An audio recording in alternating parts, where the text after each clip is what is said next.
प्रिय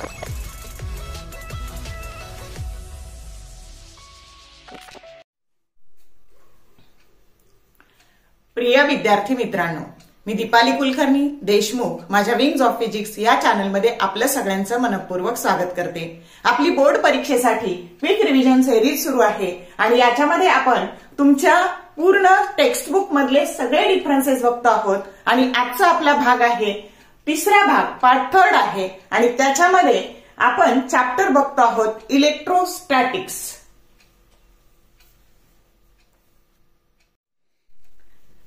इलेक्ट्रोस्टॅटिक्स या चॅप्टर मध्ये आपण कॅपॅसिटर्स इन सिरीज आणि कॅपॅसिटर्स इन पॅरलल हा डिफरन्स बघतो आहोत। कदाचित हा डिफरन्स येईल किंवा त्याच्यामध्ये डायरेक्ट 2 मार्काला एका साइडचा प्रश्न येईल तुम्हाला की what are the equivalent capacity और effective capacity when capacitors are connected in series or capacitor are connected in parallel। म्हणजे डिफरन्स केला तर तुमच्या दोन्ही प्रश्नांची तयारी होऊन जाणार आहे। मग आता डिफरन्स सांगताना काय सांगायचं तर ही फिगर काढायची। फिगर मध्ये तुम्हाला सिरीज कळतंय की जेव्हा तुम्ही capacitors are connected end to end कसे जोडलेत आपण एंड टू एंड आणि याच्या अक्रॉस आपण सेल जोडलेली आहे and cell is connected across the combination that is called as this combination is called as capacitors in series. दिसते आपल्याला सिरीज म्हणजे असे तुम्ही जेव्हा एकाला एक असे एका पुढे एक जेव्हा तुम्ही उभे राहता तर त्यावेळेस त्याला सिरीज म्हणायचं आणि एका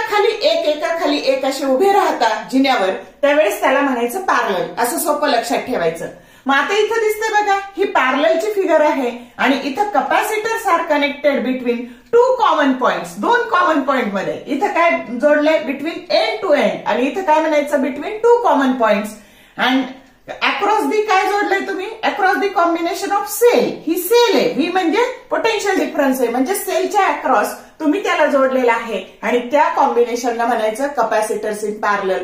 मग आता याच्यावरूनच काय दिसतंय तुम्हाला तर इथं पोटेन्शियल डिफरन्स डिवाइड झालाय इथं आणि करंट सेम राहिलाय आणि म्हणून इथं काय सांगायचं सेम चार्ज। करंट म्हणजे काय सेम चार्ज, इथून जाणारा हा करंट सगळा कंटिन्यू तसाच पुढे गेलाय आणि म्हणून सेम चार्ज, चार्जेस सेम आहे, करंट जर सेम आहे तर काय विभागलेलं आहे पोटेन्शियल डिफरन्स विभागलेला आहे। प्रत्येकाच्या अक्रॉस वेगवेगळा पोटेन्शियल डिफरन्स आहे आणि म्हणून इथे इक्वेशन लिहिलं V that is equal to V1 plus V2 plus V3। आकृती पाहूनच लिहायचं आणि ह्या V ची किंमत टाकायची Q बाय CS कारण सिरीज मध्ये आहे म्हणून। नंतर हे V1 येणार आहे तुमचं Q बाय C1, V2 येणार आहे Q बाय C2, V3 येणार आहे Q बाय C3 आणि सगळे Q कॅन्सल झाले आणि इफेक्टिव्ह कॅपॅसिटी तुम्हाला काय मिळाली 1 by CS that is equal to 1 by C1 plus 1 by C2 plus 1 by C3।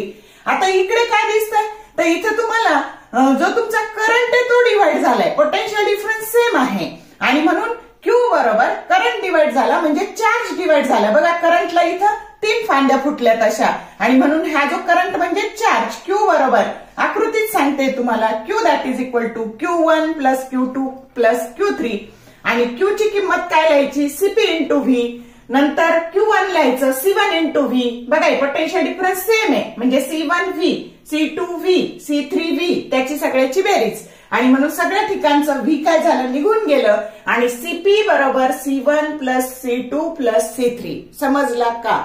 आता बघा मग याने काय झालं तर जेव्हा रेसिप्रोकल येतो ना तर इफेक्टिव्ह कॅपॅसिटी डिक्रीज होते म्हणजे सर्किट मध्ये कॅपॅसिटर डिक्रीज करायचा असेल तर त्याला सिरीज मध्ये जोडायचं आणि जर वाढवायचं असेल तर त्याला पॅरलल मध्ये जोडायचं म्हणून इफेक्टिव्ह कॅपॅसिटी इन्क्रीजेस। या पद्धतीने आपल्याला हा फरक लिहायचा आहे। समजला का? याच्यावर 2 मार्काला सेपरेट प्रश्न आला तर ही फिगर काढा आणि त्याच्या खाली म्हणजे 1 2 3 हे पॉइंट लिहा आणि इथं फिगर काढून 1 2 3 हे पॉइंट लिहा। असा 2 मार्काच्या प्रश्नाची तयारी किंवा डिफरन्स तुम्हाला फक्त 2च पॉइंट लिहायचे पण मी तुम्हाला जर प्रश्नाचं उत्तर लिहायचं असेल तर 4 पॉइंट सांगितलेले आहेत। आपला नेक्स्ट चॅप्टर आहे बघा करंट इलेक्ट्रिसिटी आणि त्यातला डिफरन्स आहे अॅमीटर आणि व्होल्टमीटर। आता अॅमीटर हा करंट मोजतो आणि व्होल्टमीटर नावातच आहे, व्होल्टमीटर म्हणजे व्होल्टेज। आलं का लक्षात? व्होल्टेज म्हणजे पोटेन्शियल डिफरन्स आणि अॅमीटर म्हणजे करंट आणि म्हणून इट मेजर्स पुढे काय लावायचं it measures current it measures potential difference. आहे का सोपं? मग आता बघा कनेक्टेड इन सेरीज, याला नेहमी कसं जोडतात, सेरीज मध्ये जोडतात, आणि व्होल्टमीटरला कसं जोडतात, पॅरलल मध्ये जोडतात.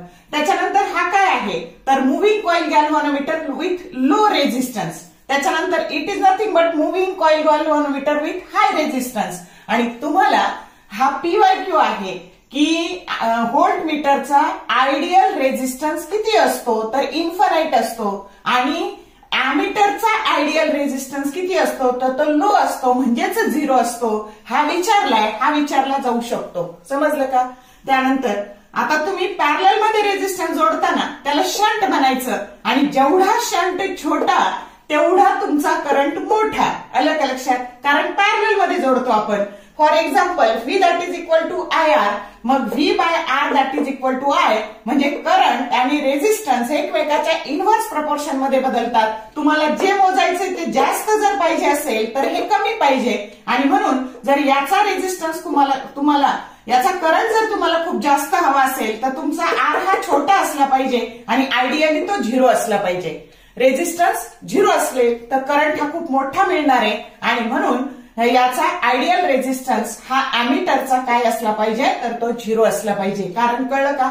तसंच इथं आता आपण इथे सेरीज मध्ये रेझिस्टन्स जोडतो, आणि म्हणजे गॅल्व्हॅनोमीटरचा तुम्हाला जर व्होल्टमीटर करायचा असेल तर त्या गॅल्व्हॅनोमीटरच्या कॉइलच्या सेरीज मध्ये आपण रेझिस्टन्स जोडतो. कसा जोडतो? हाय रेझिस्टन्स जोडतो, आणि म्हणून V बरोबर IR, आणि V is directly proportional to R. मग सेरीज मध्ये जोडलं की रेझिस्टन्सची किंमत वाढते, आणि म्हणून रेझिस्टन्स जर मोठा तर पोटेन्शियल डिफरन्स म्हणजेच व्होल्टेज सुद्धा मोठं. समजतंय का? आणि म्हणून याचा आयडियल रेझिस्टन्स हा कसा असला पाहिजे तर तो इन्फिनिटी असला पाहिजे. समजलं? त्याच्यानंतर जो तुम्ही हा रेझिस्टन्स जोडणार आहे, रेझिस्टन्स ऑफ ए अॅमीटर, तर जेव्हा दोन पॅरलल असतात ना, आता S हा शंट आहे आणि G हा गॅल्व्हॅनोमीटरचा रेझिस्टन्स आहे. हे दोन रेझिस्टन्स जेव्हा पॅरलल जोडतो ना आपण, तर इक्विव्हॅलंट रेझिस्टन्स कसा घ्यायचा तर न्यूमरेटरला दोन्हींचा गुणाकार आणि खाली त्या दोन्हींची बेरीज. समजलं का? मग S dot G divided by S plus G that is nothing but G divided by N. आणि इथं सिरीज आहे, सिरीज मध्ये आपण सरळ सरळ बेरीज घेतो, तर इथं आपण काय जोडलेलं आहे, X हा रेझिस्टन्स सिरीज मध्ये जोडलेला आहे, गॅल्व्हॅनोमीटरचा रेझिस्टन्स G आहे, त्या दोन्हींची सरळ सरळ फक्त काय करायची, बेरीज करायची, आणि फॉर्म्युला आहे G इंटू NV. समजलं का? आता हा डिफरन्स तुमच्या पुस्तकात दिलेला आहे. हा जर तुम्हाला या पद्धतीने लिखित स्वरूपात पुस्तकातला हवा असेल तर इथं तो या पद्धतीने मी दिलेला आहे. तर काळजीपूर्वक बघा आणि त्यातले फक्त आणि फक्त 2 पॉइंट करा जे तुम्हाला सोपे वाटतील ते. मी सगळे घेतलेले आहेत इथे. करंट इलेक्ट्रिसिटी चॅप्टरचा पुढचा डिफरन्स आहे बघा, पोटेन्शिओमीटर आणि व्होल्टमीटर. आता याचा तुम्हाला हाच प्रश्न शब्द बदलून असाही विचारला जाऊ शकतो, what are the advantages of potentiometer over voltmeter. याचे ऍडव्हान्टेजेस काय आहे तर काय असतील बघा. तर आता या पोटेन्शिओमीटर वापरून तुम्ही प्रयोग केलेले आहेत. काय? Comparison of a 2 cells of a EMF by separate cell method and sum and difference method. म्हणजे थोडक्यात काय तर हा EMF मोजू शकतो, त्याच्यानंतर हा पोटेन्शियल डिफरन्स मोजू शकतो, आणि तुम्ही internal resistance of a cell by using potentiometer हा पण प्रयोग केलेला आहे. म्हणजे हा 3 गोष्टी मोजतो. काय काय मोजतो? EMF मोजतो, पोटेन्शियल डिफरन्स मोजतो आणि इंटरनल रेझिस्टन्स मोजतो. आणि म्हणून इथं फक्त काय लावायचं, potentiometer measures EMF of a cell, potential difference and internal resistance. आता इथं व्होल्टमीटर मात्र काय मोजतो तर असं छोटंसं व्होल्टमीटर असतं, V लिहिलेलं असतं त्याच्यावर, आणि डायरेक्ट रिडिंग मोजता येतं आपल्याला. तर त्याच्यावर जर समजा इथं असं गोल इन्स्ट्रुमेंट असतं आणि इथे 0, इथं V लिहिलेलं असतं, इथं 2 व्होल्ट, त्याच्यानंतर इथं असे 4, 6, 8, 10 असं असतं, किंवा 5, 10, 15, 20 असंही असतं आकडे. म्हणजे व्होल्टमीटर पोटेन्शियल डिफरन्स मोजतो आणि टर्मिनल व्होल्टेज मोजतो. कोणाचं? सेलचं. पण याला EMF मोजता येत नाही. आणि हा पहिला फायदा आहे कोणाचा? Potentiometer over व्होल्टमीटरवरचा. ऍडव्हान्टेज लिहिताना काय तर potentiometer measure EMF but voltmeter that cannot measure the EMF.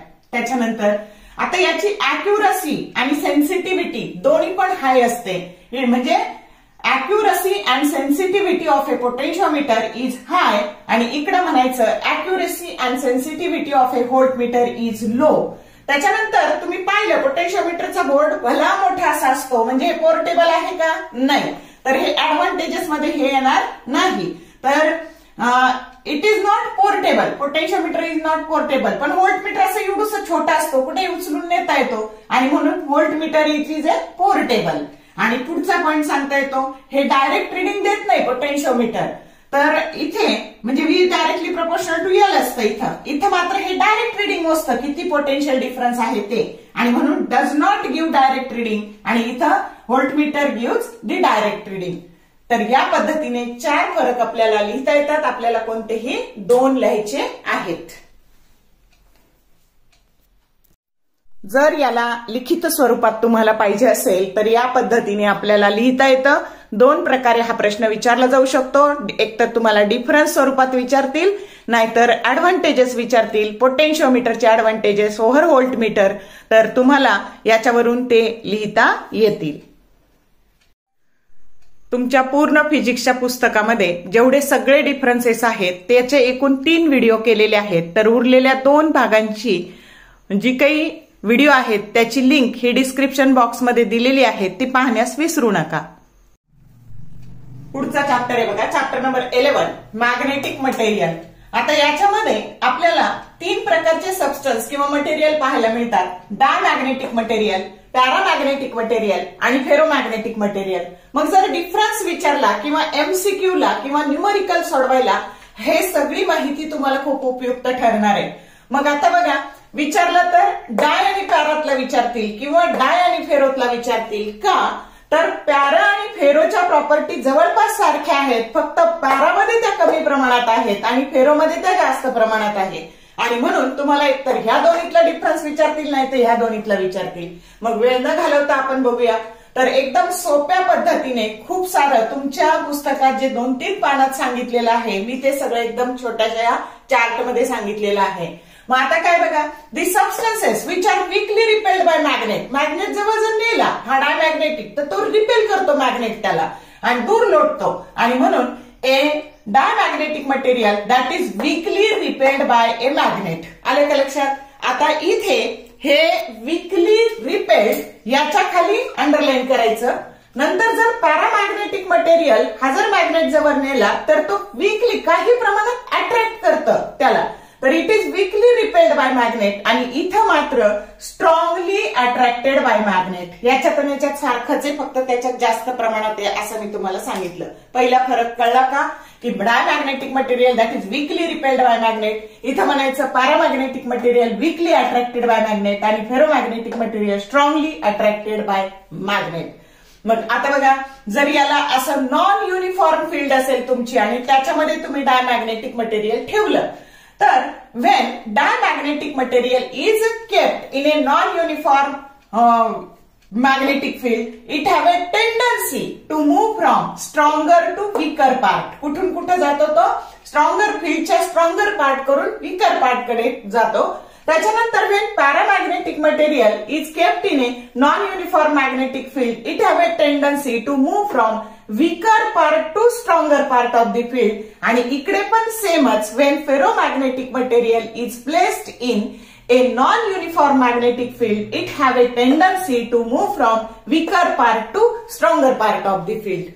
त्याच्यानंतर हे खूप महत्वाचं आहे, एमसीक्यू साठी ही गोष्ट खूप महत्वाची आहे. या दोन्ही पण काय काय, तर काय एम त्याला म्हणायचं मॅग्नेटिक ससेप्टिबिलिटी. काय म्हणायचं त्याला? Magnetic susceptibility. आणि मॅग्नेटिक ससेप्टिबिलिटी डायमॅग्नेटिक मटेरियलची ही स्मॉल आणि निगेटिव्ह असते. याच्यावर एमसीक्यू येऊ शकतो किंवा आलेला पण आहे सीईटीला. त्याच्यानंतर पॅरामॅग्नेटिक मटेरियलची मॅग्नेटिक ससेप्टिबिलिटी ही स्मॉल आणि पॉझिटिव्ह असते आणि फेरोमॅग्नेटिक मटेरियलची मॅग्नेटिक ससेप्टिबिलिटी ही हाय आणि पॉझिटिव्ह असते. इथं बघा, स्मॉल इथे आहे हाय आणि इथे आहे पॉझिटिव्ह आणि इकडे मात्र स्मॉल आणि कशी आहे? निगेटिव्ह आहे. लक्षात ठेवा. त्याच्यानंतर mu r relative magnetic permeability ही कशी आहे डायमॅग्नेटिकची? तर it is slightly less than 1, 1 पेक्षा छोटी असते, म्हणजे 0.7, 0.8, 0.6 अशी.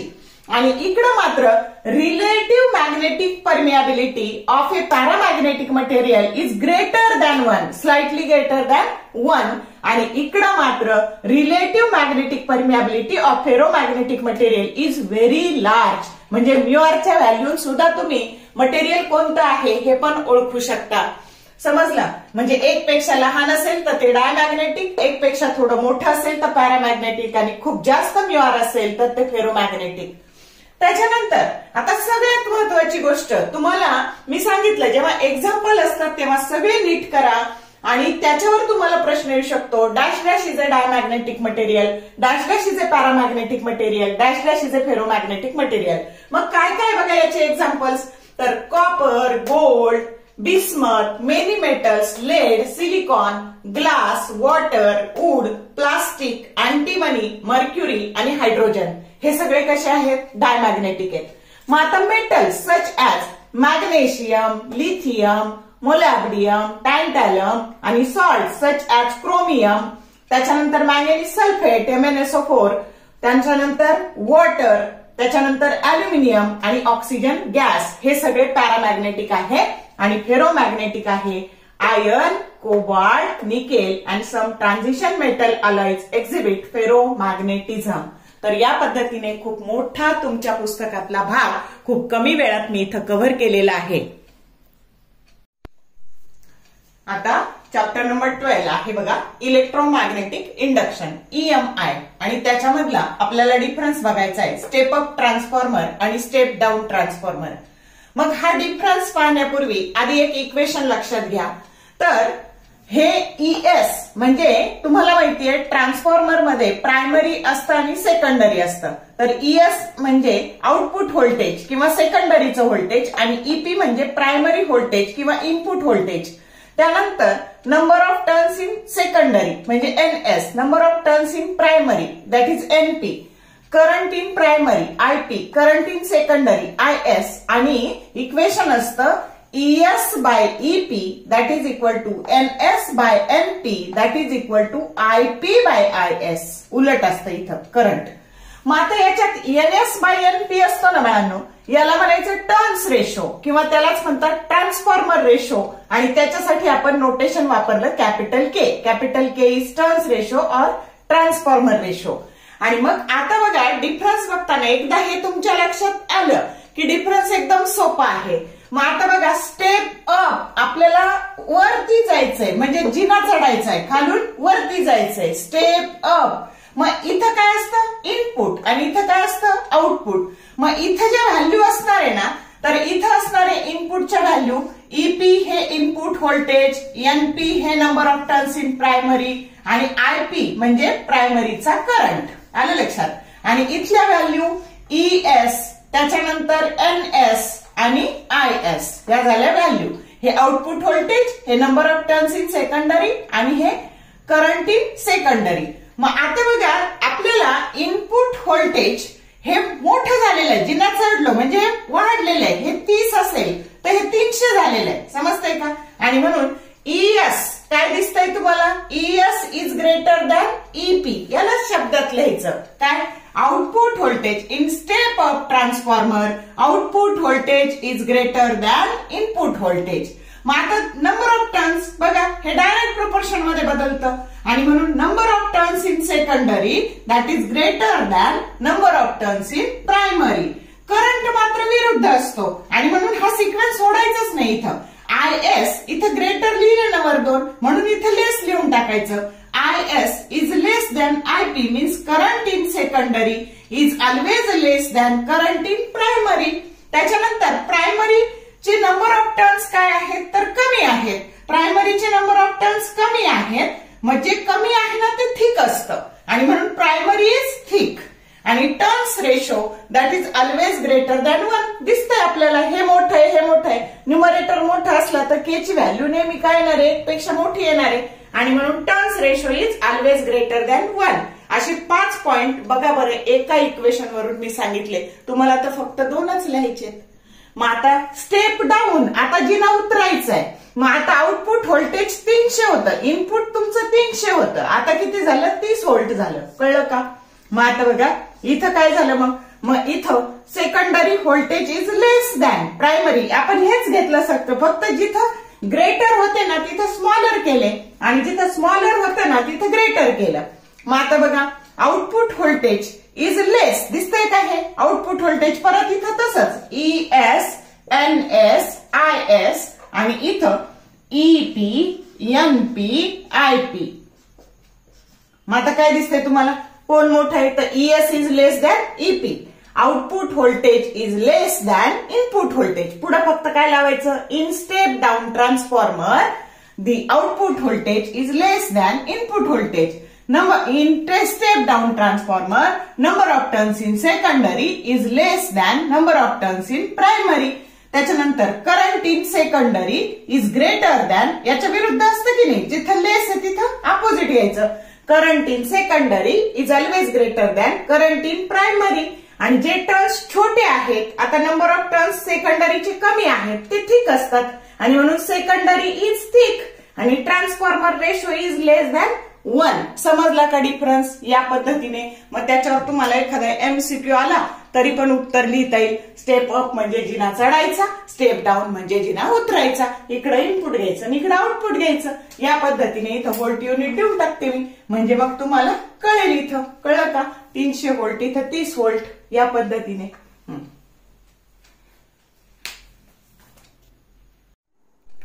चॅप्टर नंबर 13 आहे बघा, एसी सर्किट. आणि त्याच्यामधला आपल्याला डिफरन्स बघायचा आहे रेझिस्टन्स आणि रिएक्टन्स.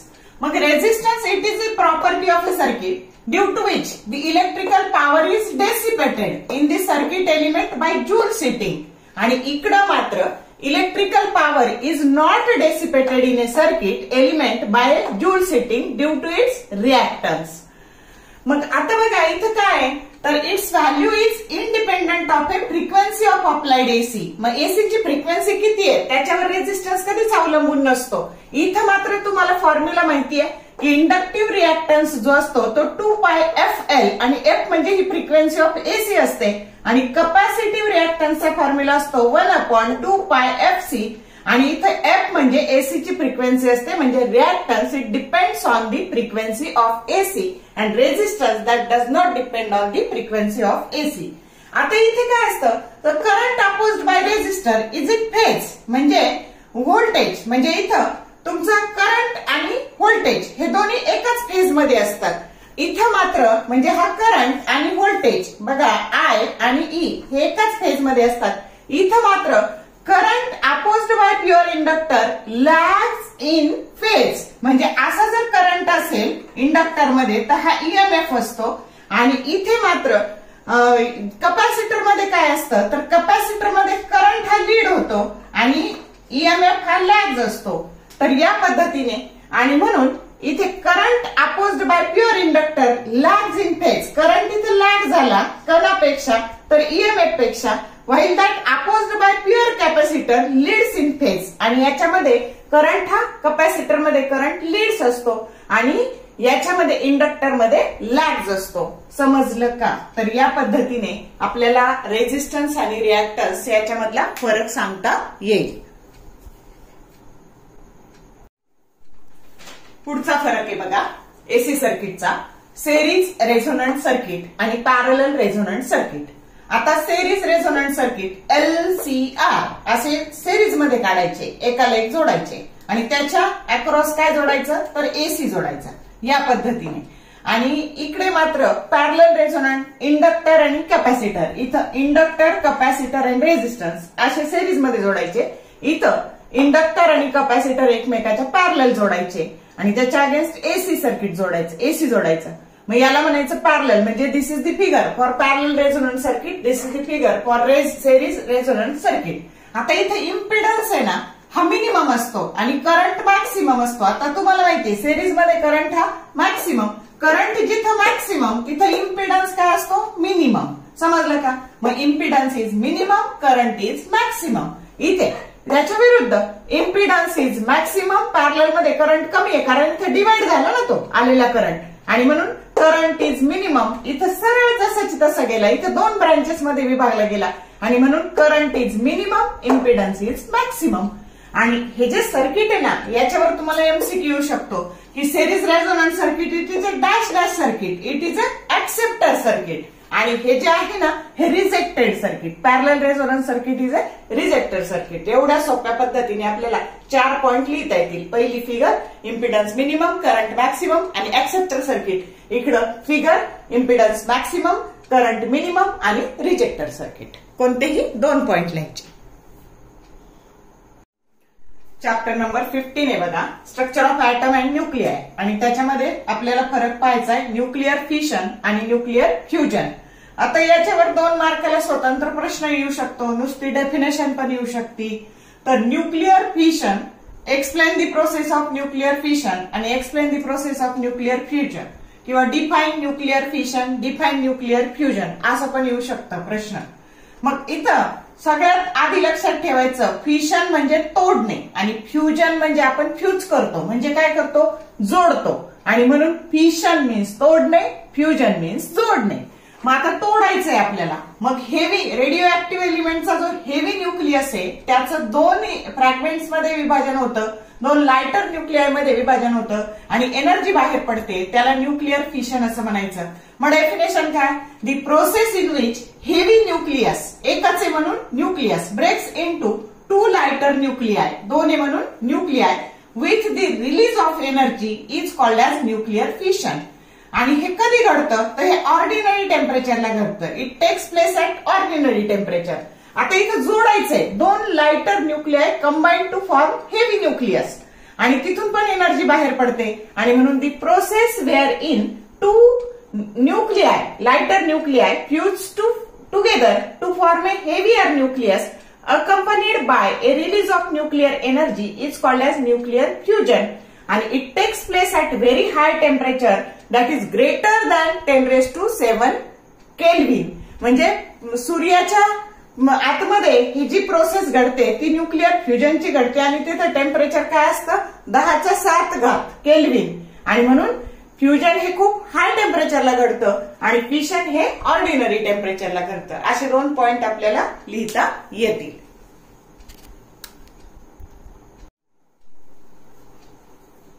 लास्ट चॅप्टर आहे बघा, सेमी कंडक्टर डिव्हाइसेस, आणि त्याच्यामध्ये distinguish between half wave rectifier and full wave rectifier.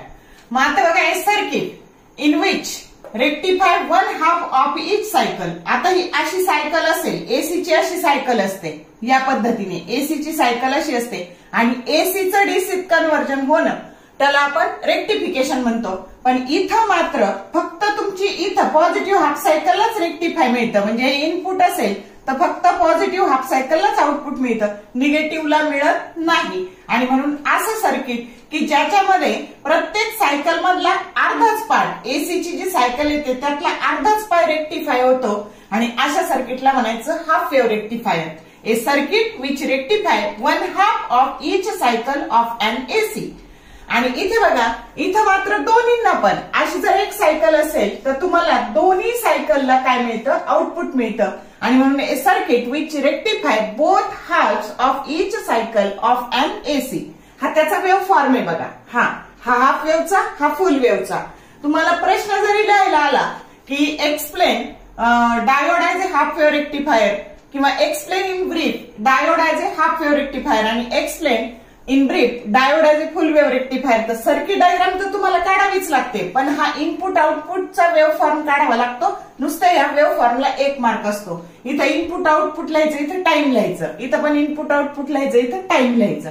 आता याच्यामध्ये एकच सिंगल पीएन जंक्शन डायोड वापरतो आपण. इथं आपण 2 पीएन जंक्शन डायोड वापरतो, आणि याची जी इफिशियन्सी असते ना, efficiency of half wave rectifier is 40.6, आणि इथं त्याच्या दुप्पट, याची दुप्पट करायची तर efficiency of full wave rectifier is 81.2%.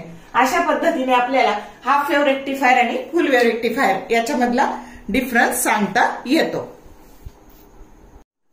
Semiconductor devices या चॅप्टर मधला अजून एक डिफरन्स तुम्हाला विचारला जाऊ शकतो, distinguish between photo diode and light emitting diode. तर हा कसा काम करतो, तर हा स्पेशल पर्पज डायोड आहे, आणि हा कोणत्या बायस मध्ये काम करतो, तर रिव्हर्स बायस मध्ये काम करतो फोटो डायोड. आणि लाईट इमिटिंग डायोड हा फॉरवर्ड बायस मध्ये काम करतो. This is a PN junction diode acting in a forward bias mode. आता सिम्बॉल, फोटो डायोडचं ही सिम्बॉल आहे. याच्यावर लाईट पडला की लाईट एनर्जी कशात कन्वर्ट होते? इलेक्ट्रिकल एनर्जी मध्ये. आणि म्हणून this is the symbol for photo diode. आणि इथं उलट आहे, लाईट इमिटिंग, नावाचाच अर्थ आहे इमिट होतो, बाहेर जातो. आणि म्हणून मग लाईट इमिटिंग डायोड हे सिम्बॉल काढायचं आणि electrical energy that gets converted into the light energy. अशा सोप्या पद्धतीने आपण डिफरन्स लिहू शकतो. तर असे सगळे वहीमध्ये तुम्हाला जे सोपे वाटतील ते 2-2 पॉइंट प्रत्येक फरकाचे लिहून काढा.